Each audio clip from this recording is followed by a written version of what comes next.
मैं प्रेस के साथियों का धन्यवाद देता हूं कि इतने सुबह बुलाने पर आप सभी यहां पर आए हैं। हालांकि चुनाव खत्म हो चुका है और बहुत सारे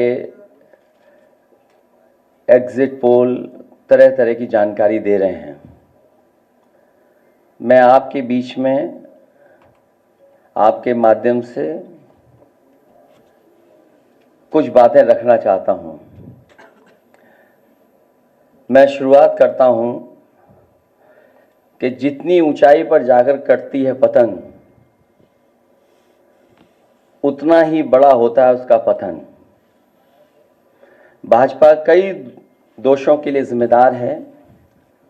सामाजिक रूप से भाजपा ने देश में सौहार्द बिगाड़ा, व भाईचारा खत्म किया, जाति के खिलाफ जाति, संप्रदाय के खिलाफ संप्रदाय लड़वाया, संविधान द्वारा दिए गए आरक्षण को साजिशन खत्म करने के लिए बेरोजगारों से छल किया, पेपर लीक कराए, देश के लिए आगे बढ़कर लड़ने वालों की बहन बेटियों के लिए जानबूझकर अपने मंत्रियों से अपशब्द कहलवाए बढ़ाए, मणिपुर हाथरस महिला पहलवान, पिछड़े दलित अल्पसंख्यक व आदिवासियों पर अत्याचार और सबसे खराब व्यवहार किए जाने के लिए रिकॉर्ड बना। आर्थिक रूप से इलेक्टोरल बॉन्ड का ऐतिहासिक भ्रष्टाचार किया। इलेक्टोरल बॉन्ड के माध्यम से पैसा कमाने के लिए मुनाफाखोरी को बढ़ावा दिया, जिसने महंगाई को बढ़ाया।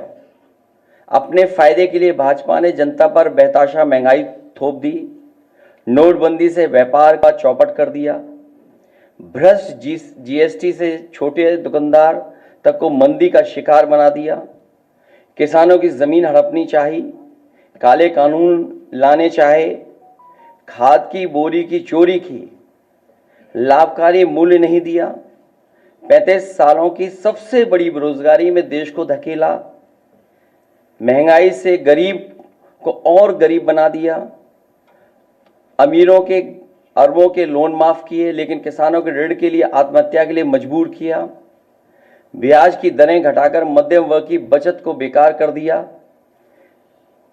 बैंकों में तरह तरह के चार्ज और पेनल्टी से लोगों के खाते दीमक की तरह अंदर ही अंदर खा गए, बैंक लॉकरों के नाम पर जिम्मेदारी से पल्ला झाड़ लिया, नैतिक रूप से चंदे तक का पैसा खा गए, केयर फंड के नाम के आगे पीएम के नाम का इस्तेमाल करके बाद में हिसाब देने से मना कर दिया, अपराधियों को शामिल करने, उनके कृत्यों पर पर्दा डालना, जैसे मणिपुर में अपने संगी साथियों द्वारा बेटी के साथ मानवीय व्यवहार में, बीएचयू छात्र अभद्रता कांड में, खीरी किसान हत्याकांड में, हाथरस की बेटी के बलात्कार हत्या व कानपुर देहात कांड में जहां मां बेटी को झोपड़ी में जिंदा जलाकर मार डाला, ऐसे अनगिनत उदाहरण हैं। शारीरिक रूप से देखें तो भाजपा लोगों के शरीर स्वास्थ्य से भी खिलवाड़ किया, उसके भी दोषी हैं। भाजपा ने बिना जांच परखे जानलेवा वैक्सीन लगवाई, कमीशन खाकर गलत दवाइयों को पास करके लोगों का जीवन खतरे में डाला। इसका सीधा असर जनता की सेहत पर पड़ेगा और आने वाली पीढ़ियों की तंदुरुस्ती पर भी। भाजपा पीढ़ियों पर प्रहार की दोषी भी है। मनोवैज्ञानिक रूप से लोगों के दिल और दिमाग में जानलेवा वैक्सीन लगवाने के बाद बीमार होने पर डर बैठा दिया, महिलाओं के अंदर असुरक्षा का भाव घर कर गया, युवा अनएम्प्लॉयमेंट या अंडर एम्प्लॉयमेंट से डिप्रेशन का शिकार हुआ। राजनीतिक रूप से चंडीगढ़ के मेयर चुनाव में कैमरे के सामने धांधली की, चुनी हुई सरकारें गिराई, खरीद फरोख्त का नकारात्मक सियासत को जायज ठहराया, पारिवारिक रूप से राजनीतिक फायदे के लिए परिवारों को लड़वा दिया, भाई के खिलाफ भाई को।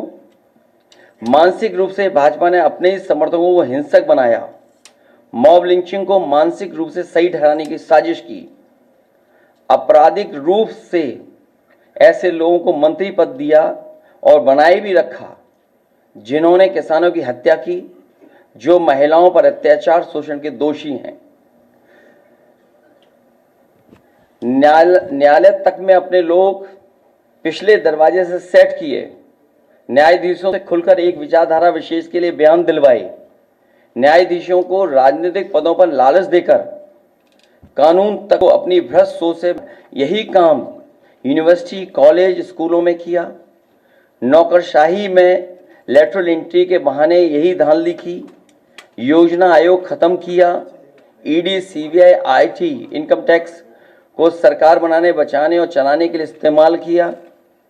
झूठे आंकड़ों से देश और दुनिया को छला, जिससे अंतर्राष्ट्रीय स्तर पर भारत को विकासशील देशों की भाजपा ने इन्हीं सब कारणों से देशवासियों की जिंदगी को खतरे में डाल दी। भाजपा का झूठा राष्ट्रवाद, चीन की घुसपैठ से रजांगला मेमोरियल जैसे शहीदों के बलिदान का स्मारक तक नहीं बचा पाए। भाजपा की भ्रष्ट नीतियां बीते कल के लिए नहीं बल्कि भविष्य में भी देश की रक्षा के लिए असमर्थ व अक्षम है। इसलिए जनता इस बार गांधी जी को याद करते हुए करो या मरो की तरह आंदोलित हो गई है।